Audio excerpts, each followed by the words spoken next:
Radio app. Joining us now from Pennsylvania. Every time we have him on, we always get great comments, great compliments. Jim Byrne joining us once again, former mayor of Millville, Pennsylvania, former chairman of the state Democratic Party, man of the world, attorney, taekwondo guy, lover of the Batman. Have I left anything out?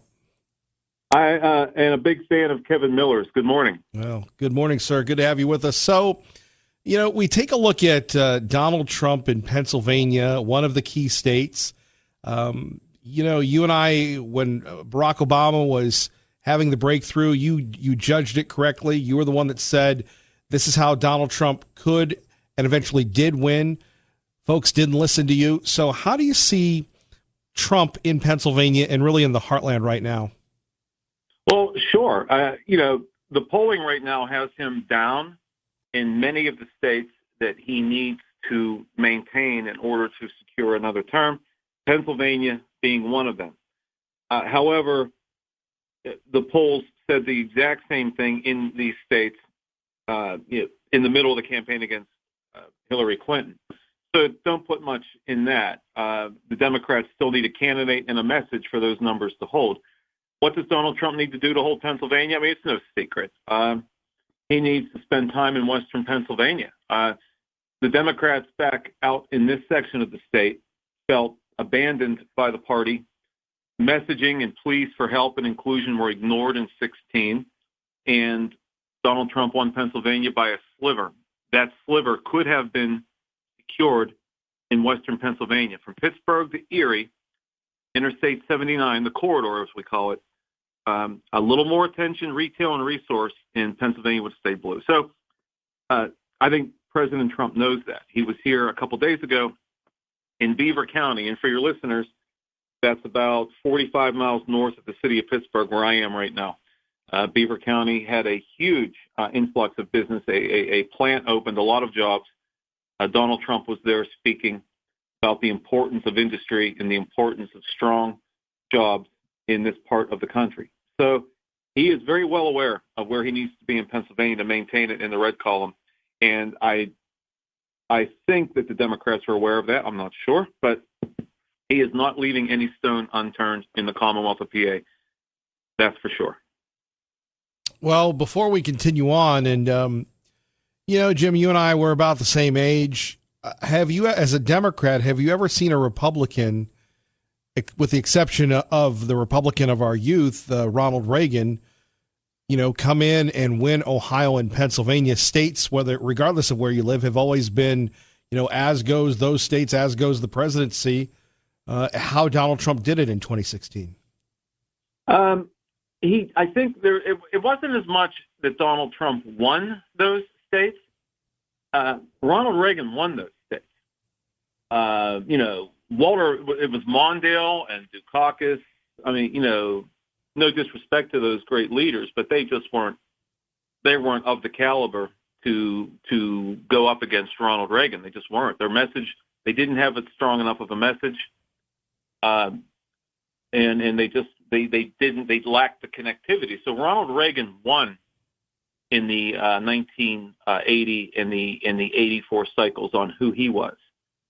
Donald Trump didn't win in Pennsylvania and Ohio as much as Hillary Clinton lost Pennsylvania and Ohio. There were things that Donald Trump was saying, things that Donald Trump was doing, identifying Hillary Clinton, identifying the Democratic Party with labels. He was going to bring coal back to Pennsylvania. Hillary Clinton was going to put the coal miners out of business. This was his rhetoric. There was no pushback from Team Clinton. And the characterizations he was making in that regard were going ignored. And if you don't have a pushback and to the average voter, well, then it must be true. So the Clintons and Hillary had, for all the years she's been in the public eye, and from someone who was in the public eye for 20 plus years, you make friends, you make enemies every single day and every single time you make a decision. So you come in with all her, her friends and her opponents. She doesn't push back on these characterizations. She loses. She had a lot of work to do, and she didn't do it. So she lost those two states. And additionally, there was a lot of raw nerve and open nerve in our party after Bernie Sanders, in what was obviously some shifting and tilting of the scales by Debbie Wasserman Schultz, the Democratic National Chair, and her Vice Chair, Donna Brazile, towards Hillary against Bernie Sanders, which really disenfranchised a lot of young new faces and others in our party. So there was that dynamic as well. So, Kevin, I think the difference between Trump and Reagan is Trump won these states. Hillary Clinton dropped the ball. Jim Byrne joining us, Kevin Miller in the morning, KIDO Talk Radio. So what do you make of 2018? And I know we've talked about it. We haven't really examined the big victory for the Democrats, the rise of the squad, as they call them, the Young Turks. What do you make of that from your perspective? Well, the first part of your question, what was 2018? I think what we saw in 2018 was a normal cycle of quote unquote off year midterm cycle. I think only once in the last 50 years, and I do believe it was during Reagan's tenure, did the party in the White House gain or hold seats in a midterm. The tradition normally is that the party in the White House will lose seats in the Senate and in the House in a midterm. We saw that, and that was despite record turnouts on the Republican side. Democrats had record turnouts as well. I think it reflects on the mentality of the nation and the voters in this country. They like the balance between the two dynamics, the ideological differences. I think the pushback comes for two reasons. One, they want some checks and balances. And two, we live in the world of instant gratification. You click a mouse and you get what you need online.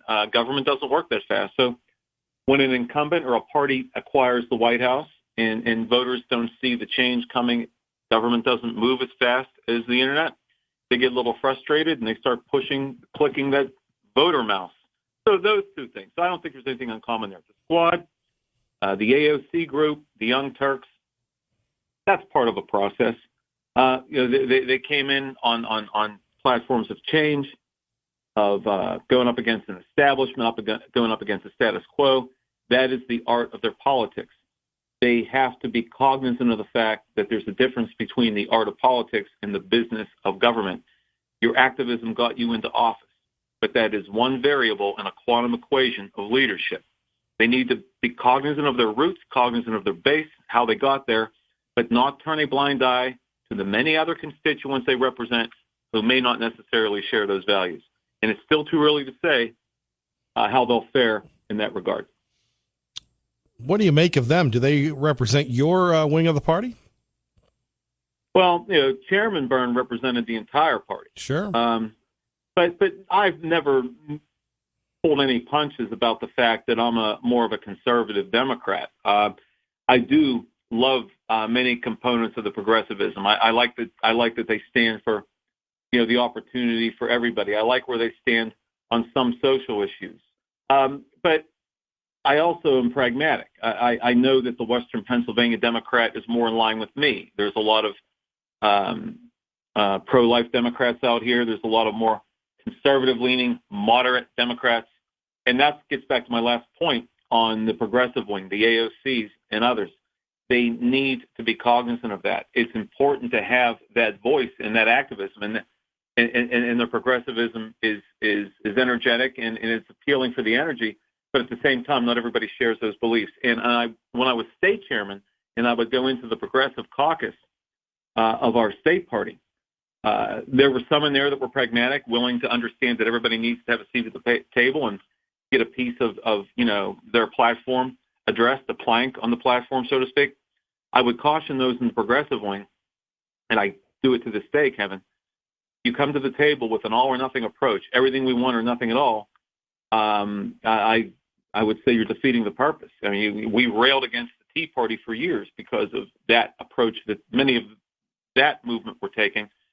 I would say when they acted that way, that they were indistinguishable from the Tea Party, and to remember that it's the institution and all of us, not just one select demographic. Our great friend Jim Byrne joining us, Kevin Miller in the morning, KIDO Talk Radio. So you see the battles going on, not really so much with the Republicans because they're in the minority in the House, but with these new freshman legislators.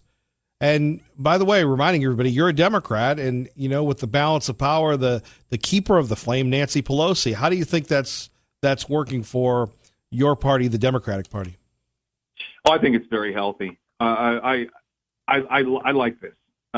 It keeps everybody on their toes.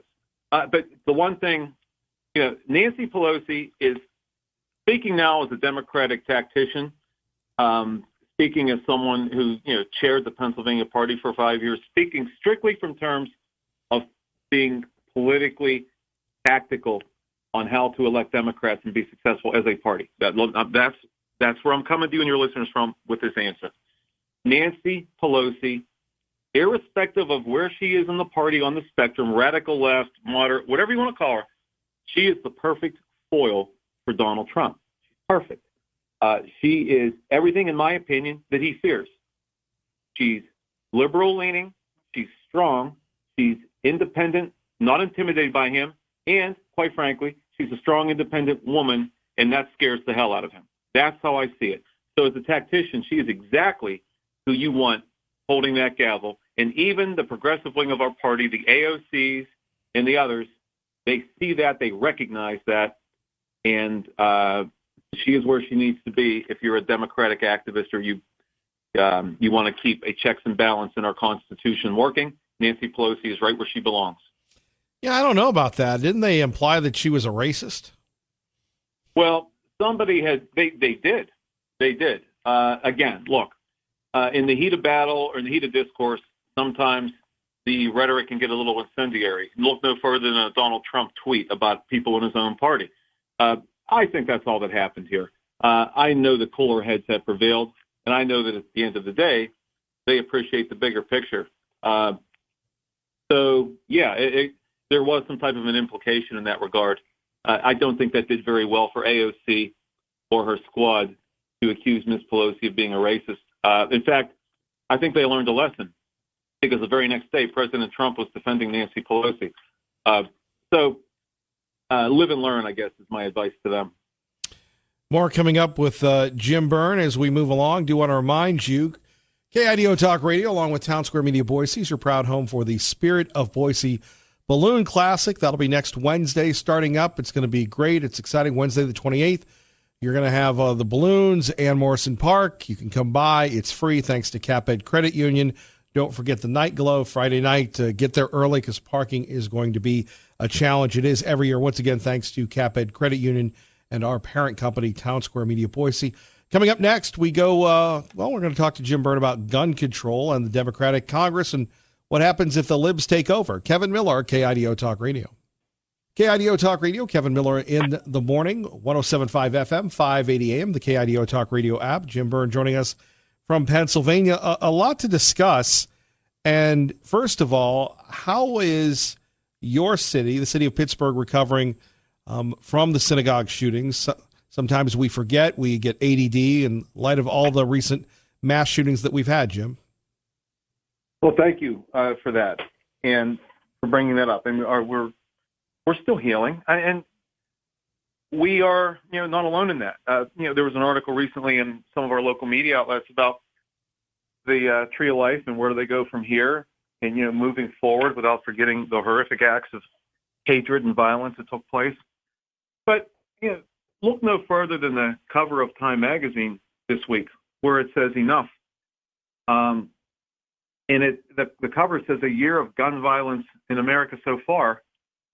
And it has cities and townships and communities of all different sizes, from the size of New York and Los Angeles to Dayton, Ohio, and everything in between. We have a problem here. We need to have a conversation. And normally, or not normally, but typically you'd see the Democrats saying this is horrific, but laws don't prevent maniacs and the deranged from getting a hold of weapons and inflicting horror and terror on others. The pushback would be from me and others, and many even in the Republican Party now that I've seen, including Ted Cruz and others, this white nationalism, and the president even acknowledged it. He denounced terror. There is a connectivity with what we're seeing with these horrific acts of gun violence to white nationalism, white supremacism, and fascism and Nazism. And the FBI and others have formed or attempting to form strategies and tactics to keep the Al-Qaeda and the ISIS from inflicting civilian casualties in public places. Well, these extremist groups, and it's not me saying this is my opinion, they're admitting to this themselves, are the ones that are doing it. You can be more aggressive, I think, at this point and go after some of these organizations, designate them what they are, national terroristic groups, and go after them that way. Keep a closer eye on the internet, keep a closer eye on the chatter, and treat them as if you're dealing with ISIS or Al-Qaeda, because unfortunately, many of these folks, it's not about their First Amendment rights or their Second Amendment rights. It's about killing those who don't think or look like them. More coming up next. Traffic and weather together. Good morning, Dave. Thank you, Larry.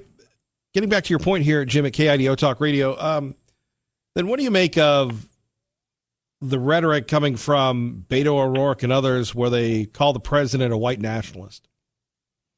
Well, the president has done that to himself. He's done that to himself. When you have horrific acts where Nazis are driving cars into crowds and killing people, and he says there's good and bad on both sides. When you say things like, if you don't like it here, go back where you came from. When you get in front of an audience and they say, send her back, and you smirk and wink and nod your head and stay quiet for 20 seconds while there's a blood fever, then yes, you have to accept some responsibility for not pushing back enough. That he has contributed to that dialogue.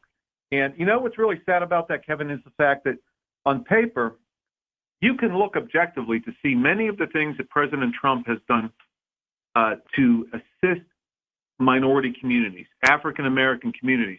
There are a set of talking points where he has done many positive things for the African-American community. But then he tweets once, he tweets twice. He says, go back where you came from. He calls African communities S-hole countries. There's that black man over there when he was on the tarmac, things like that.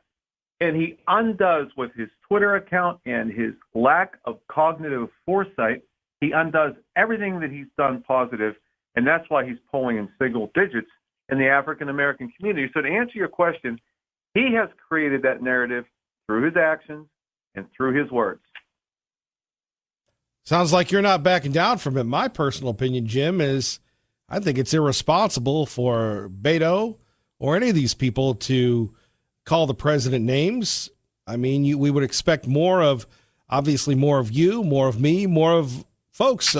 President can, if the president's, saying something inappropriate and acting inappropriately, that doesn't mean that you have to go to that level, do you? Well, let's take that question apart a little bit. I mean, I think we all have to be very careful in the words we use and how we behave. The president teed himself up. And the evidence certainly would support a statement that do I think Beto O'Rourke maybe went a little too far and threw gas instead of water? Absolutely. A better thing to have been said was these type of behavior, this type of conduct, this incites violence, this raises rhetoric. He's behaving as if he were a white nationalist, something of that nature. Do I think he's a white nationalist? Absolutely not. So you've got to be careful in your word choices. I'll give you that. But conversely, you talk about name calling. The president's writing the book on name calling. He calls anybody he can't control who doesn't think like him. He goes on Twitter. This is the leader of the free world, by the way. This isn't Jerry Springer. This isn't some part-time comedian looking for laughs or trying to get ratings. This is a man who's supposed to be leading the free world, calling people names, crying Chuck Schumer, lazy, sleepy Joe Biden. And now he's making an ethnic slur against the commentator on CNN because of his Italian heritage. He's the man who should be coming to the conversation with water and not gasoline, but he's the man coming to the fires that he started with more gasoline. So he needs to lead by example. I don't think he has the ability to do that. Well, you're fired up. We're going to get back to you in a minute on that. Kevin Miller in the morning, KIDO Talk Radio. Good morning, Maggie. Kevin Miller in the morning, KIDO Talk Radio. Our great friend Jim Byrne joining us here from Pennsylvania, a Democrat, a proud Democrat. Could we call you a conservative Democrat? You certainly could do that, and you would be correct. Well, I don't know if are you welcome in your own party, though? You remember the old Blue Dog Democrats, right? Well, I mean, if your listeners were to Google Maverick Democrat Jim Byrne, they'd find some good stories about me and my falling out with the party establishment in Pennsylvania at the national level. But that's a label I wear with pride. Yeah, I've always believed in the institution of the Democratic Party, and more importantly, the institution of the Republic of the United States of America. So someone in my party, I think, is in it for self-gain or not putting the interest of our institution first. I never hesitated to call them out. I ran for chair against the wishes of an incumbent governor. I ran for re-election as state chair against the wishes of the Democratic gubernatorial nominee, and I won both times. Because I thought the institution must come first. And as an American, a conservative Democratic American, the things I say about the president, whether it's Obama, whether it was Clinton, Bush, or this president, I say not as a partisan, but I say as an American. Like I said, I think the president should be applauded for what he's done objectively for many things for the African-American community. But it drives me crazy to see him behave like a child on social media. That doesn't do well for any of us, Kevin. We become an international laughingstock. People across the world now know how to push this man's buttons, and they're not paying attention to him. That scares me. I want him to succeed because we all need for him to succeed, but he fails when he does these things on social media. So, yes, I'm fired up as an American, not as a Democrat. He needs to represent all of us. You have, Kevin, when I was a mayor, I go into a room. We had a house fire once. An abandoned house caught fire, and 9 occupied houses burned. And I knew for about 3 to 6 months, every council meeting, I was just going to get eviscerated for not tearing that house down. There were reasons why it wasn't torn down. This was a freak accident. I get all that. But these people are hurting. They're coming to me for leadership. They're going to have to get their pound of flesh. Okay, I know. I'm going to have to take the hits for that. Or during Hurricane Ivan, you were here for that. Yep. When the town got washed into the river. People are in states of desperation. There is a diversity of emotion in any governmental body, the town of Millville to the United States of America. You've got to have a thicker skin. I mean, some people are going to come to you and they're just going to rage on you because they don't have anybody else to rage on. You don't swing back. And this man needs to be more of a leader, and he's got to get above the fray. When he's down in the fray, people say, well, I want somebody above it as my leader, not somebody who's part of it. And that works against him. And that's going to be his Achilles heel, in addition to what appears to be the verge of a recession. I know I'm kind of deviating from your question, but before I forget and it slips out of my mind, you know how it is as we get older. Sure. People may not. This is conversely why it's going to be hard to beat him unless the Democrats get a message and a messenger. Here's why it will be hard to beat him: the economy. People like that their 401ks up. They like that they're working. They like that the stock market is up. And no incumbent has ever lost in a strong economy. Conversely, he's the third straight president who appears to be Republican president who appears to be leading us into a recession. And if the economic indicators are right and these economic experts are correct and they're forecasting a recession, that could be the Achilles heel in the opening for Democrats to defeat him. Well, that's quite a long answer. So let me go. No, not at all. We enjoy what you have to say. So let's go back to being a role model, a father, an example. And I'm probably one of the most cynical people that people would meet. But I can no. I consider you the real deal. I consider you a man of integrity. And I'm cynical too, though, Kevin. You know that's our common language. But you mentioned Chris Cuomo and what happened a couple weeks ago, and the ethnic slur and the N-word, and then he apologized. But really, it's like me complaining when people yell at me. And again, it doesn't make it right. When we go on social media, people call me all sorts of names and everything else. And that's why I'm very reluctant to talk about my personal life, my family life that much, because they go after you. as a man, people will weaponize. Your enemies will weaponize. Right. Absolutely. But as a man, when you saw that video, from your perspective, what did you think? I mean, we've all lost it. We've all sent emails. We've all done things in the past. Probably not you, Jim Byrne, because you've got that Bruce Wayne-like analytical mind that you're always contemplating what results to have. But the rest of us humans, we lose it. And, to me, you think of yourself as a Chuck Norris, and I end up more like a Peter Sellers or Chris Farley. But what went on? Do that. No. What went on in your mind when you saw that? I thought he was set up. I mean, I think people, his enemies know what buttons they could push. He's a very passionate guy. They knew if they went in certain places with him, specifically ethnicity, they would get a reaction they wanted. So they used the term Fredo to taunt him. And yes, in the Italian-American community, that has been perceived as a slur. And he didn't just come up with that. That is something that is perceived as a slur. So now there are sketches on social media of, the Mario Puzo hand with the strings from the Godfather movies. And there's a picture of Mr. Cuomo next to it in a tuxedo, and it says Fredo. So they're doubling down on it just to further aggravate him. And what's troubling is Donald Trump said on a tweet, I don't have any problem calling him Fredo or something like that. So again, why is the President of the United States of America playing Jerry Springer politics on a Twitter account? Don't we have more important things to worry about? We're about to go into a recession. China's laughing at us. Kim Jong-un is firing missiles into the Sea of Japan, and Donald Trump is telling us all on Twitter how much he loves him. Doesn't he have more important things to worry about than an ethnic slur or encouraging an ethnic slur?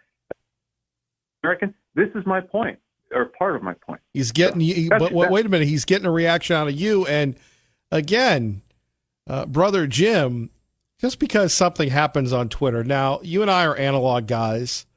Yes. I mean, does it really matter? Okay, I've got thousands of people. Whoopee. I don't see the. You and I aren't the president of the United States of America. That's who we're talking. If we were talking about some talk show host, if we were talking about Geraldo Rivera here, or someone like that, sure, great point. We're not. We're talking about the leader of the free world. But people elected him. That people elected him. It's not like he did a bait and switch. This is what people wanted. I don't necessarily agree that they wanted a name caller, someone who would dog whistle to demographics, to be divisive. I think what people wanted, Kevin, the bigger picture is people wanted a new face, someone other than the same names, Clintons, Bushes, whomever. They wanted to. They thought the status quo in Washington was failing them. Let's shake it up a little bit. Let's put a new face, someone from outside of the same old. But I don't think anybody, other than a small demographic of his rabid supporters, wanted anything remotely close to this type of social media ridiculousness. All right, Jim Byrne joining us. Kevin Miller in the morning, KIDO Talk Radio. Let's go with former Vice President Biden. I'm just, your words continue to resonate with our audience. We don't get a lot of this lately, so I know people are listening are fired up here. So is Joe Biden? I don't mean to fire anybody up. I think you do, which is good. It's great to get your. I do actually. I want people to be like what I say, hate what I say, or somewhere in the middle. Engage. That's right. This is what the founding fathers wanted. The fact that sometimes we're yelling about how we see things is exactly how the framers wanted the Constitution to work. When people get worried, oh, we're fighting, we're doing this, we're doing that, the country's pulling apart. Absolutely not. Republicans, Democrats, Independents, name a group. The fact that we're yelling about the direction of the country and what we think it should be is evidence that the Constitution is working. So let's keep going. Well, I'm the calm one of this conversation. I'm excited about that. So what about Joe Biden? What about the former vice president, former senator? Is he the most viable, the most dangerous threat to the president being reelected? No. He's up in the polls right now. But honestly, I just don't think the Democrats as a whole have completely engaged yet. He's up in the polls because of name recognition as much as anything else. He's making mistakes, the gaffes, whatnot. It's leading to a narrative, and we can debate whether the narrative is correct or incorrect, but the narrative is what it is, that he shouldn't be in this race.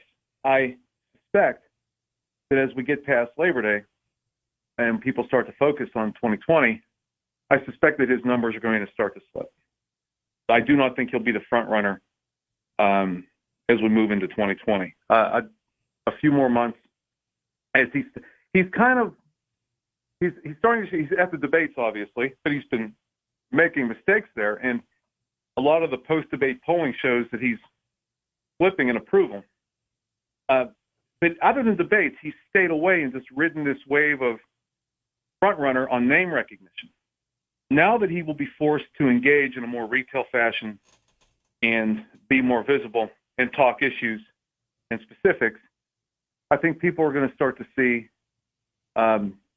that we are probably going to have to look in a different direction. That's how I see it. Could he end up being our nominee? Yes. Do I think he could beat Trump? Yes. I just don't know that he's going to make it that far. Well, no shock here. See, I disagree with you because I believe that if Joe can get through the primaries, which is a big if, he's going to appeal to squishy Republicans, really even probably some people in the Mountain West, like in Utah, like in Idaho, that do not like the president's mannerisms and style and his lifestyle. And you're going to have the Paul Ryan wing of the party going, we can work with Joe. We need to get the deplorables out of the Republican Party. And you could see maybe 5 to 10% swing to Joe because Joe's not crazy. Well, I see that, and I don't necessarily disagree with you. I just think some of the gaffes that he has made recently, saying that he was in office when certain tragedies took place when he actually was not, things like that, it's going to start to make people a little nervous about his electability in the fall. Is he strong enough to stand up to Trump? Absolutely. These reservations I think people are having, if he can fix this in the next couple of months as we get past Labor Day, I agree with your analysis. He will be someone that can push back on Trump, and moderates in your party could go for him. The question is if, and I'm just not having that optimism right now. I'd like to be wrong, but we'll see. Well, I haven't endorsed yet either. So. Well, it's early, but you take a look at the debates, and you've got Senator Harris, Senator Booker, not only turning on Biden, you've got Senator Gillibrand turning on him too. Joe Biden's one of the most progressive people in the history of politics. And, we're going back to he's anti-woman, he's anti-busing, he's this, that, and the other. And by the way, Barack Obama was a closet conservative. Well, that hasn't really played well for them. No. He is the front runner, so of course they're going to go after him. But none of what they have said has boosted their numbers in any significant way. If anything, they've stayed down in the anemic 1%, if maybe a little bit higher. So it really hasn't done much for their respective campaigns. But what it has done is you've seen Mr. Biden's numbers come down a bit, theirs stay the same. So what's that tell you? People are saying, look, Cory Booker, Kamala Harris, I'm not for you, despite those points you just made, but you've got me a little more concerned about Joe Biden right now. So that's where I say he needs to do something in the next couple of months, or he could fall real quick. But the question is who steps up, and I just don't know who that is right now, other than him. Well, we're going to find out next whether Jim Byrne knows it or not. We will get those answers and much, much more. Kevin Miller on your home for Sean Hannity, KIDO Talk Radio, KIDO Talk Radio, 107.5 FM, 580 AM, and the KIDO Talk Radio app. Rolling on the right side, Kevin Miller in the morning, KIDO Talk Radio, our great friend Jim Byrne joining us from Pennsylvania. And we're talking about the Democratic presidential candidates. What do you make of this Mayor Pete guy? Well, he's a very likable guy. For me, I'm sentimental to mayors, being one for 12 years. And Joe Biden even once said to me, when he met me, a mayor, someone who really does do work. I mean, that's the right thing to say to a mayor. But sure. I mean, he's young. He's 37, 38. So was JFK. Keep an eye on him. He's in the right spot. He's been saying the right things. He's been very statesmanlike. And a lot of people are getting excited about him. So he's someone to watch. I mean, we're at the first quarter turn. now that we're in the football season, we're like game 2 of the NFL preseason. You watch the players on the field, but nothing's really been determined yet. I like his performance so far. Not out of the conversation. A long way to go. He seems like a young know-it-all that really hasn't done anything. He was a mayor, Kevin. He's done everything. He's a first-term mayor. He ran for Senate. He lost. Couldn't win in the state of Indiana. And here's another one. Yeah, he's one of those guys that's so smart and so talented that I don't see the empathy there. I don't see the humility. And you have a lot of issues in South Bend. It's not like we're talking about, and we're going to date ourselves with this reference, the modern-day version of the Massachusetts Miracle. You have unemployment. You have real problems. And all of a sudden, Mayor Pete comes in, and it's funny. One-on-one, I'm going, oh, my goodness, we've got to stop this guy. He seems to get lost in the debates. He seems to get lost in the shuffle. Or does he? No, I don't think that he does. And for a minute there, talking about a candidate who's never won an election before and was lost, I thought you were talking about Mr. Trump, but let's move on. We'll see. I mean, I guess I'm not going to do the Mayor Pete talking points. I haven't made a decision yet. Yes, a lot of the points you just made of a critical nature are well-founded. That's why we have these debates, and to quote Chris Berman, that is why we play the game. We'll see how he shakes out, but he's certainly not out of the race yet. How he deals with those concerns and points, adequate, valid points that you've just addressed, how he handles those will determine how much further he will go in this conversation. All right, let's switch off the candidates for a moment and ask about some issues. How big of an issue, and of course we've got, is he still Congressman Barletto, or is he, remember the mayor from Pennsylvania, Lou Barletto? Yes. Is he still a congressman? No. Okay, no, well, Lou was a congressman at one time, the mayor, and the dearly beloved Fred Hansberger, and he had a great relationship. Yes. And by the way, people know me by Fred's nickname, so his legacy lives on, of K. Millie. I didn't really embrace that in Pittsburgh, but people love it here. But, how big of an issue is the border in your state and really for Democrats across the country? The immigration issue is important to us in Pennsylvania. Obviously not as much, perhaps, as a front burner issue as if we were down along the border. I think that we can all agree up here, and it doesn't matter what party, the Commonwealth of Pennsylvania agrees that we have a crisis at the border. We have always had a crisis at a border. We will be judged in the pages of history by how we deal with that crisis. I can't help but point to the fact that just a few months ago, January or February, I believe, the Congress, in a bipartisan fashion, approved billions upon billions of dollars to allow President Trump to begin reparations and securing that border in a humane fashion. The ink wasn't even dry on that legislation that he signed into law, where the Congress gave him money he needed for the border issues, that he immediately declared an emergency. That speaks to pandering to his base versus the business of good government. So we can agree, both sides, that we have a problem. And both sides agreed on addressing it with billions of dollars to the president to deal with that crisis, that humanitarian crisis that he has failed to lead and act in a humane fashion along that border. Traffic and weather together, KIDO Talk Radio. Good morning, Dave. Thank you, Larry. We appreciate it. Now, wait a minute, Jim Byrne. The president was ahead of schedule because people of your side, your party, your crew said there's no national emergency. The president was the canary in the coal mine. He had it right.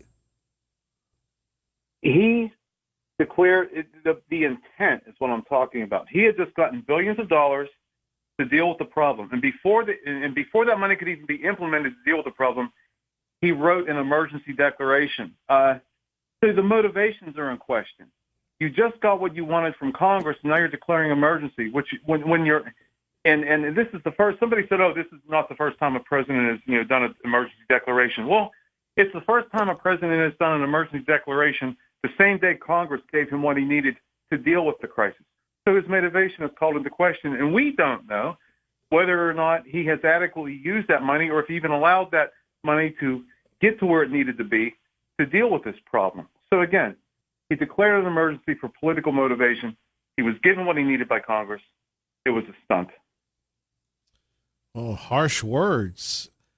All right, Jim Byrne. Do we have a crisis? Yes. Well, we absolutely do. We're going to agree to disagree on that one. Finally, we've got about a minute and a half left. How do you see the election playing out for the House and the Senate nationally? Well, I think it's just too early to say. I mean, I think the Democrats I think the Democrats will hold the House. Whether or not they get any more seats, I do not know. It's going to depend on how strong the president is a year from now. If, God forbid, this recession does come. Wait a minute. We haven't had a recession. You're already declaring it a recession.